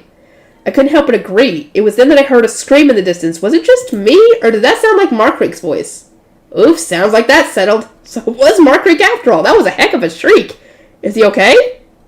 A short while later, Caesar returned. His smile wasn't terrifying anymore. He looked satisfied. He got to beat him down. Was Markrick dead? Chapter 69, Sword of Flames and Lightning Royals. When the end of the hunt was announced, the tents scattered over the clearing were put away one by one. I struck my own tent as I watched the camp break down, and beside me, Nougat and Seifer packed up their group's tent. Here and there, I heard people talking about how glad they were to be going back to town, and how thankful they were that nobody got hurt. Group after group finished their preparations and headed back for town. Mira came over to where I was packing. Having her so close made me nervous. We never got a chance to talk, did we? That's a shame. Thank you for everything you've done for me. I bowed and thanked her, trying to keep cool. Seifer and Nougat were nearby, so I was safe. Let me show you around town when we get to Atowa, she insisted. If you have the time, that would be lovely. What do I do? When we get to Atowa, I'll be alone again. Should I leave the town immediately? But they said someone might be stalking me, so what do I do? Nougat cut in. Ivy's going to stay with us for a while. A while? I looked at him, but he was busy packing. Oh, really? Mira sighed. Well, let me know if you're ever free. You can contact me through the guild. Okay. I heard someone call for Mira. Her brothers were waving a short distance away. Later, Ivy, she said. Yeah, see you later. Mira waved to me and smiled, so I waved back. I was relieved to see her go, of course. I'd somehow managed to avoid being alone with her all this time. Ever since that dinner, someone from Sword of Flames had always been with me. Lo and Markrick had helped too. Sorry for the wait, Rattler returned after being pressed into the day's expedition team. Behind him were Caesar and for some reason 4 other adventurers I knew. Good work out there, I said. Boss, you're a real pain in the butt, you know that, he shouted at the expedition leader. You seem energetic. We have plenty more work where that came from. No thanks. Ivy, I hear we'll be heading back to town with you. Good to have you aboard. Thanks for having me. It was comforting to have the expedition team with me. Wondering if they'd made that decision for my sake, I bowed my head. For some reason, everyone always patted me and ruffled my hair. Right when I realized my hair was already messy, even though I brushed it this morning. Lo fixed it for me. He seemed used to viewing others' hair for some reason. You're good at fixing hair, Lo, I said. Think so? I'm always tidying up my son's hair. You have kids? I wasn't aware he had a family. 2 of them. They're adorable. His smile grew warmer than when I talked about his family. I like that. We ought to get going. I sprang up at the leader's voice. Everyone else was a grown-up, so I had to move fast to keep up. I felt bad for Sora, but it would be stuck in its bag for a while longer. I rubbed my head on the bag in an attempt to pet the slime through the fabric. Sorry, little guy. Our 2-day journey to town was uneventful. We were almost there now. See that, Ivy? Rattler said. That's our home, Atola. Following his pointing finger, I looked toward the town. Gazing at it from atop the tall hill we stood on, I realized that it was far bigger than I imagined. Wow, it's huge. Right? Home sweet home. I rushed to keep up as Rattler pulled me by the hand toward town. Don't hurry Ivy too much, Caesar called from behind us. He might fall. Sorry, was I too fast? Rattler asked. A little. I'm fine, though. It felt like we had gotten closer over the past 2 days. I'd learned the name of the leader's group, too. It was called the Lightning Royals. The leader got really sulky when I told him that I just thought they were called the Expedition Team. She doesn't even know about other expedition teams because she's not from the area, so of course she doesn't know. I felt a little bad about that. He must have really been into that name. There was another huge gate at Atola with a gatekeeper. He waved when he saw Rattler. Good work on your hunt. Where'd you abduct the kid from? Abduct? I would never do such a thing. Anyway, we need to do some paperwork this way. Paperwork? For what? Before I could wonder, Rattler dragged me off to a small room where I was handed a piece of paper. On the paper were columns labeled name, hometown, and purpose. What would I write for hometown? Also, I hadn't told him that I'd run away from Ratomi Village. Should I write that? Oh, can you not read? He asked. Sorry. It's okay, I can, I assured him. Do I have to write something for hometown, though? Oh, I never asked, did I? Where are you from? I'm from Ratomi Village. Ratomi? I whipped around to face the source of the new voice, a man wearing the same uniform as the gatekeeper. Thinking he was probably a guard, I looked at him and nodded. Huh? He grunted. Do you have a guarantor? Guarantor? Is Captain Oat my guarantor? I guess so, but how do I explain that? Yes. Captain Oat from Ratomi Village. Did you conduct any official business there? I opened a bank account at the Merchants Guild. May I see proof? Sure. I took the bag I'd been using as a wallet from my hip and removed the white plate from within. Can you bring it over to this stone? The officer asked me. Should I do that? Will it tell them what's in the account? Yeah, go for it, said Rattler. It'll just confirm whether it's genuine. Okay. As I put this plate near the stone glowed and faded. No issues, the man announced. Whoa, gasped Rattler. What was happening? Totally confused, I glanced at my companion. He looked pretty surprised. Ivy, you got Captain Oat to be your guarantor? That's incredible. It is? You don't know? He used to be an incredible adventurer. Well, we kind of knew that already. I'd heard he was an adventurer, but that's all. Wow. Yeah, lots of people still look up to him. Apologies, the officer cut in. Just your name and the purpose of your travels are fine. Write those, please. Oh, okay. My name and the objective of my trip. What is my purpose anyway? The dump? I can't just write that. Maybe passing through? When I passed the paper back, the man laughed. I wonder why. I'd never seen someone write that they're passing through, he said with a chuckle. Here you go. He handed me something. It looked to be a rod-shaped permit. Rod-shaped permit? You'll need this when you enter and exit the town. When you leave for good, please return it. Okay, thank you. A big town meant a lot of people going in and out, so I guess permits would be necessary now that I thought about it. This was new. Done? Someone called out. The expedition leader was standing at the room's entrance now. All done, said Rattler. Ivy, let's go. Okay, thanks for your help. Yeah. For some reason, the man who gave me the permit was gazing at the leader in awe. Did they know each other? I couldn't be sure, but Rattler was hurrying me on, so I bowed and left. Outside, everyone was waiting for me. I'm sorry for the wait, I said. Hey, guess what? Rattler called out. Ivy knows Captain Oat from the next village. Really? Yes, he acted as my guarantor. Your guarantor? Because I ran away from Ratomi Village. Ratomi, huh? The leader sighed and gave my head a gentle pat. I heard the news about what's going on there. That's rough. When they heard the name Ratomi Village, everyone looked at me with pity. Whatever was happening there must have been pretty bad now. Extra, Sora and the Adondra are incredible. Adondra, Sora, we really should find somewhere to sleep, you guys. 2 days after leaving Ratomi Village, I looked up to see a cloudless blue sky. It was tough camping outdoors when it rained, but tonight looked like yet another comfortable night's sleep for me. Pew, pew, pew, pew, pew, pew, pew. Sora bounced all over the place. I searched for a place to stay the night, making sure to occasionally check on the slime. I just wanted to lie down and rest, but I had to make sure it was a place we could flee at a moment's notice. Come to think of it, I hadn't seen any monsters or animals the past couple days. This place wasn't empty, right? I mean, I could see footprints here and there, and yet... weird. Purr. Adondra, we're looking for a place to sleep tonight. By the way, you've been with us the last couple of days. Aren't you hungry? If you get hungry, you should go and hunt. I noticed a lack of animals and monsters shortly after the Adondra joined up with us. Were they staying away because of the Adondra? If my book wasn't wrong, it should be a pretty strong monster. Purr. It was cute when it rubbed up against me, even if it was. Apparently really deadly. I patted it carefully but with a firm hand. If I was too gentle, it wouldn't be enough for the Adondra. It narrowed its eyes adorably. It definitely didn't look like a monster that even scared other monsters. Pew pew. Sora rolled around us. You're cute too, Sora. Pew. Oops, we can't just hang around here. We need a place to sleep. I walked through the trees, checking the branches of the thicker ones, still searching. Pew pew. Sora's cries got a little louder. Finding it strange, I searched for the slime and found it bouncing a short distance away. I was so focused on looking for a campsite that I forgot to keep an eye on Sora. Sora, what's gotten into you? When I approached, it bounced away toward a big tree. I frantically followed. Hey, that's dangerous! What was it doing? Normally it would stop if I called to it. Was something there? I followed my friend to the big tree and found a cavernous hollow at its base. Pew pew! Was Sora trying to tell me about the spot? Sora, did you want to show me this? Pew pew pew! But how did it know about this spot? I cocked my head, but I couldn't think of an answer. What mattered was that Sora had found us a place to sleep. Thanks, Sora. The slime leaped up at my thanks. I was surprised by the height of its jump. Sora had gotten really elastic. Purr. The Adondra rubbed its cheek against me. What's wrong? What did it want? I couldn't tell, but eventually it seemed satisfied and slipped off into the woods. Huh? Well, that was sudden and confusing.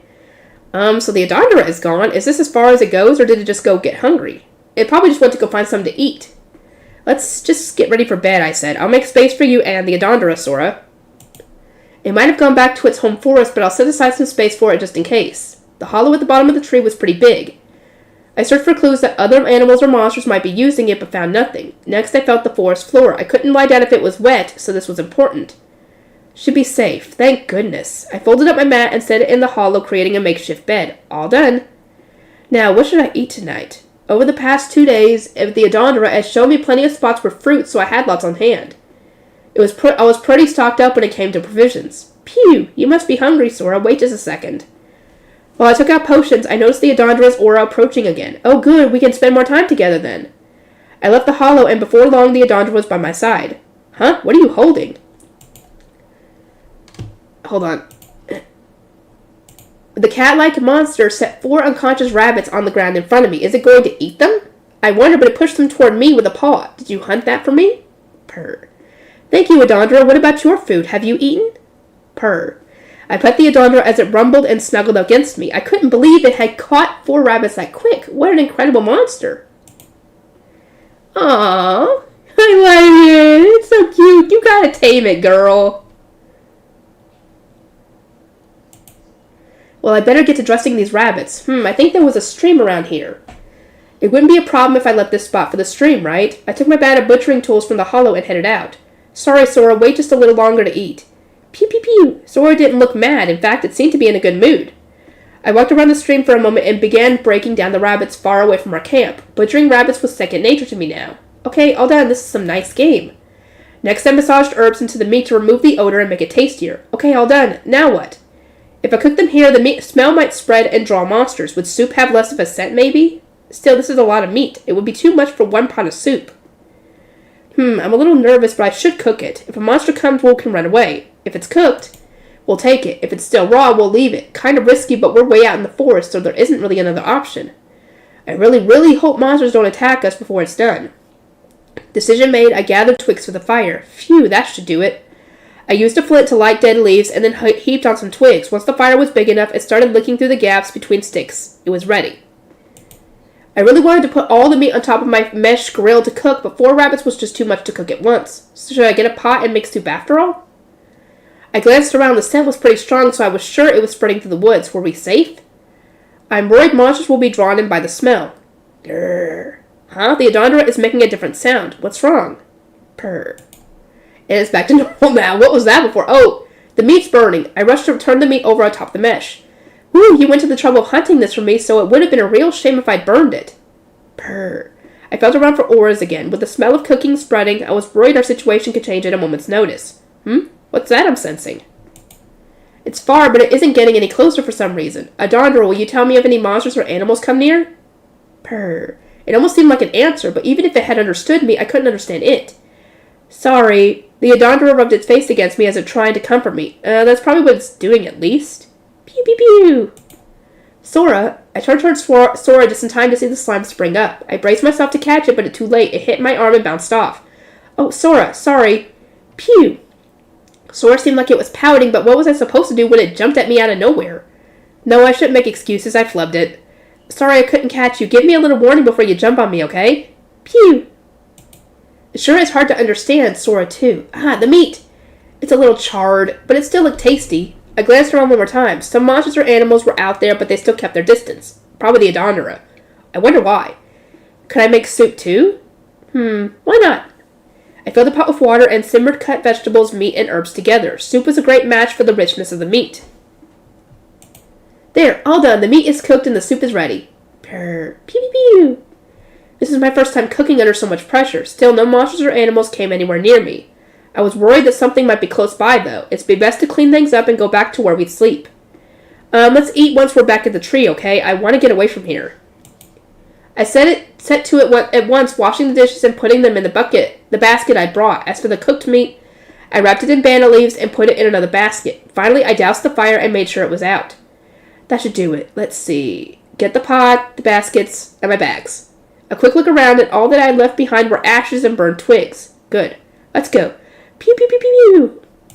Purr. I went back to the tree where we made camp, feeling four auras the whole way. The smell of cooked meat had spread so far, and yet nothing had tried to come close. Was there a problem in this spot, or was it thanks to the Adondora? I think it's thanks to the Adondora. I definitely run into fewer monsters and animals since it started traveling with me, but my book hadn't said anything about it warding off other creatures. Once I could see the tree, I stopped and surveyed the area to ensure nothing had come while we were gone. It seemed fine. Phew, I'm famished. Sorry for making you wait, Sora. It had gotten a little dark out. The hollow in the tree where I was planning to sleep would be too dim inside to see our food. We'd have to have supper outside. I set the basket atop a protruding root and went into the hollow to get Sora's potions. No problems in sight either. When I started lighting up Sora's potions, it got right to devouring them. Its dinner had come later than usual, so it must have been hungry. Now it was my turn. I ladled the soup into a cup and grabbed one of the leaf-wrapped slabs of meat. I lifted the wrapping away and took a bite. The meat was a little firm but very filling. Tasty, too, now that it wasn't so gamey. Yum. Thanks, Adondora. The soup was delicious and warming as well. All the stress I'd suffered while cooking seems worthwhile now that I got to experience this flavor. Would the Adondora eat cooked meat, or would it refuse since it had herbs on it? Adondora, do you want to share? They have plenty. It might not be much compared to its usual diet. Purr. It will. I pulled another banana leaf from the basket and offered some cooked rabbit meat to the Adondora. It slowly leaned in, sniffed the food, and opened its jaws. Oh, all in one bite. Tasty, right? Purr. Pew! Having finished his potion, Sora bounced over and sat atop my outstretched legs. The leaf-wrapped meat was balanced on my thighs, so the slime had to sit on my shins. It was a pretty unstable perch. Sora, I don't think that's a good spot for you. Pew! Oh, it's pouting. I'm not saying you can't be there, just be careful. It's wobbly. Pew pew! It cried happily, quivering, and promptly tumbled off my outstretched legs. I just told you to be careful. Are you okay? You're getting back on? Sora clambered unsteadily back onto my shins. This time it tried desperately to balance. Good luck with that. Adondora, do you want more? I started with 5 chunks of meat wrapped in banana leaves. The Adondora and I had 1 of each, so we were down to 3. Purr. It rubbed its head against my face. Oh, I just know this is going to mess up my hair. Want this? I took another slab of meat from my bag, but the Adondora didn't react. Guess it was full. I resumed my meal, stuffing my face with more meat and finishing off my soup. I ate too much. My belly was bursting. It was a delicious meal, though, especially because there was no bunny meat stink. Adondora, thank you for the food. Sora, I'm surprised you can sleep in a position like that. Sora had fallen asleep on my lower legs while I ate. Occasionally it bobbed and quivered a little bit to keep its balance. Could it sleep restfully like that? Sora, want to go to bed? Pew pew! Sora cried helplessly. Fine, I'll carry you gently. I let out a yawn. Now that I'm full, I'm sleepy. Let's hit the hay. I cradled Sora in my arms and lowered it into the bed I'd made for it. From there I got water from the stream, toweled off, rinsed my mouth, and brushed my teeth with a stick. I was wondering what she did for that. I was ready for bed. When I ducked back into the tree's hollow, I found Sora fast asleep. Oh, good night, Sora and Adondora. Okay, bonus. Let us watch over you. On the first day of our trip back to Atoll, as the setting sun dyed the sky orange, we happened upon a reasonably sized clearing. It was a perfect spot so the Sword of Flame members and I pitched our tent to stay the night. While they set up their tents, I set up my own one-person tent. Fortunately, inside my tent I could let Sora out to breathe. Hey, someone go and grab some firewood, okay? On Bolorda's command, I got up to go into the woods, but Rattler and Seifer stopped me. No, said Seifer. Not you, Ivy. It's dangerous in the woods at night. Nuga, Low Creek, and Mark Creek can handle it. The three patted my head and went off into the woods. So what do I do? Oh, I could cook. Except Rickbert and Caesar are already cooking. There's nothing for me. What should I do? I said aloud. Rest. Both Rattler and Seifer said at once. But how? Everyone was walking so slowly that I still got so much energy left. I'd be happy to help, I pleaded. Then how about we have a nice long chat, Seifer offered. Huh? A chat? Oh, do they need to talk about something? I guess that makes sense. Okay. We sat near where we'd start the fire, and Seifer poured us tea. What will we talk about? I drank my tea and waited, but they only chatted about trips and silly stories. Didn't they need to talk with me? I've been worried about what they were going to say, so this was a relief. Still, I felt we were just sitting around doing nothing but talking. I sighed. Are you tired after all? Rattler asked. No, I'm really fine. But you must have had trouble keeping up with our walking speed, right? He was awfully worried about me, but we hadn't really walked that fast today. Everyone had watched me and adjusted their speed to match. I usually walk faster, I said, so it wasn't a problem. Do you really? Seifer looked surprised by that. Was it that strange? Yes, the pace today wasn't an issue for me at all. You could walk faster if you'd like. Nah, we're not in that much of a hurry to get home, said Seifer. Let's take it slow. For sure, Rattler agreed. We stroll home and rest our weary bodies. There'll be more work waiting for us at home anyway. Might as well take our time while we can. So we're taking it slow because they might be busy when they reach town. Caesar and Overlord's teams are veterans, so I bet they're popular. That must be hard, I said. Good luck with all that work. Wow, you know how to make me feel better, Rattler squealed, pulling me into a hug and started ruffling the heck out of my hair. Shocked, I froze up in his arms. Crack, pow, ouch! Huh? I turned toward Rattler's pained yelp. For some reason, he was holding his head again. Near him were Rickbert and Caesar. Had they finished cooking? Good grief, Rickbert said. Stop bothering Ivy. Huh? Was I bothering you? You're okay, right? Rattler brought his face right close to mine, so I leaned away and nodded frantically. Ah, see? You're bothering him. Rickbert's fist fell on Rattler's head. There was a loud pow, and Rattler frowned in pain. I winced. That must have really hurt. When's dinner? Seifer demanded. It was hard to tell whether he was unperturbed by the chaos or just uninterested in anything beyond the food. It just needs to simmer, Caesar answered. Did you taste it? Obviously. Say, Ivy. Seifer lit up as if he thought of something. Mind helping me out? Okay. I was glad to be of service. Sitting here doing nothing had got me all antsy. Come here, said Seifer. I followed him over to the big pot where the soup was simmering. He lifted the lid, ladled some soup into a bowl, and handed it to me. I took it right away, but I wasn't sure what to do with it. I looked at him uncertain, and he scooped more soup into another bowl. Oh, should I drink it? I blew on it to cool and then sipped some. It's missing something, he mused. Really, Seifer? Caesar groaned annoyed from behind us. Come on, I just had Ivy's delicious soup. I gotta know what the difference is. After swallowing it, I tilted my head. Seifer was right. Something was missing. I went to the pot and started stirring the soup. What did it need? Sorry, Ivy, would you mind helping us with the seasoning? Caesar, apparently tired of Seifer's complaints, asked me. What should I add? Nothing came to mind. It's like it's missing some sweetness, but not a sweet ingredient. I stirred the soup again and then it hit me. It had no root vegetables. Aha, it's missing the sweetness of root vegetables. I looked around the makeshift kitchen and found the perfect one. May I use this? I asked. Yeah, said Caesar. I didn't use it since it takes longer. It's true, root vegetables took a longer time to cook. Still, we could probably speed it up by cutting it into small pieces. I'll chop it into bits before putting it in, so I think it'll be fine. Adding veggie sweetness to the soup was my goal, so texture didn't matter as much. I peeled the skin from the vegetable, cut it as small as possible, and put it in the soup. After simmering for a while, I checked the doneness of the vegetable. There, it's just right. Finally, I put some in a bowl and tasted it. Perfect. Give me some too, Seifer demanded. I gave him some to taste. Whoa, one little veggie changes that much, huh? Caesar tasted it as well and agreed that it was incredible. Thank goodness, I'm glad I could help out. Hey, the meat's done, Nuga called out. I turned toward his voice. The fire had been lit and the meat had cooked in no time. Huh? When did everyone get back? Was I that focused on cooking? Okay, I'll bring the soup, said Seeger. Ivy, go sit and hang tight. Thanks for helping with the flavor. I'm just happy to be useful.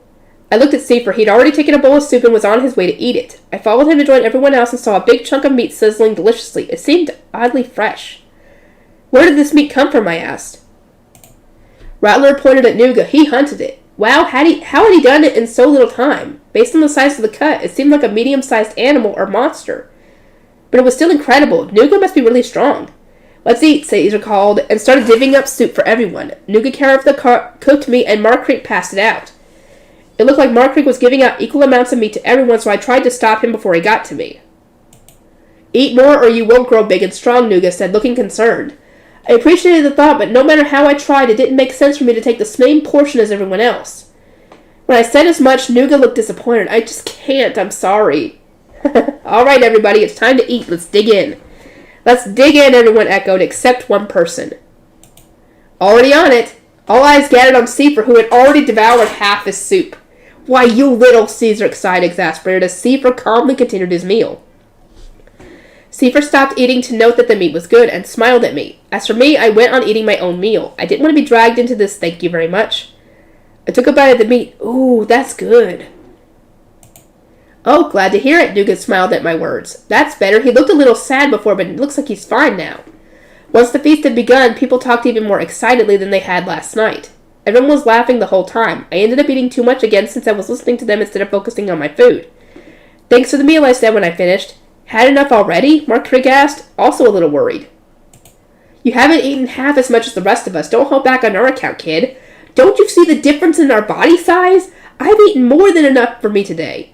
I'm fine. My stomach feels like it could burst open. You sure? Well, as long as you're not being modest, Mark Trigg patted me on the head slowly. Being full and getting head pats is making me really sleepy. But I wanted to help clean up, so I had to stay awake. Soon enough, everyone finished eating, and we'd started to put everything away. Belorda and Rattler helped me out, so I washed the pile of dishes. Sorry to make you clean up after us, said Belorda. He was really nice. Not at all. I wanted to help out. That's so, Rattler chimed in. We're always glad to count on you. Sure, leave it to me.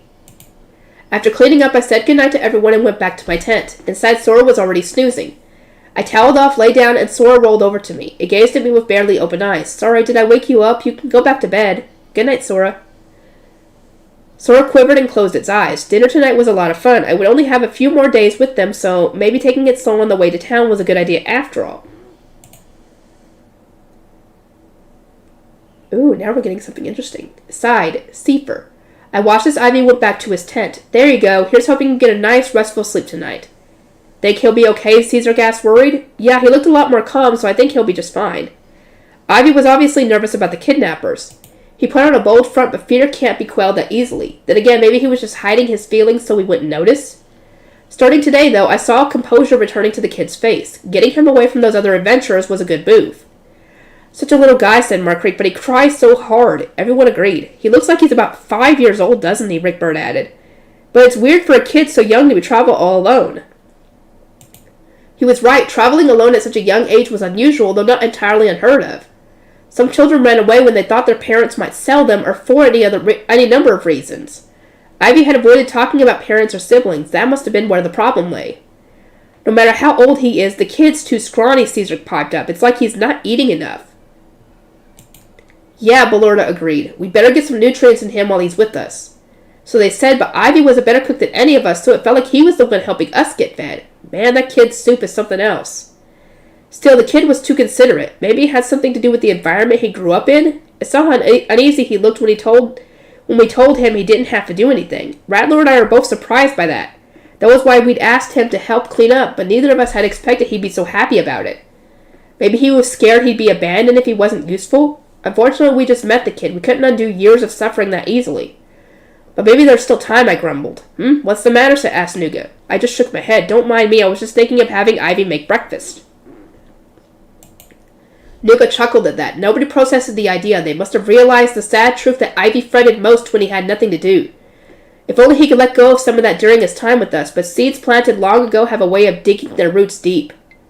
Well, there's no need to rush it, I muttered. Let us watch over you so you don't fall, you little go-getter. You're a valued member of the team now. Afterward. Okay, I think I'm essentially done. So I will see everybody in the next video.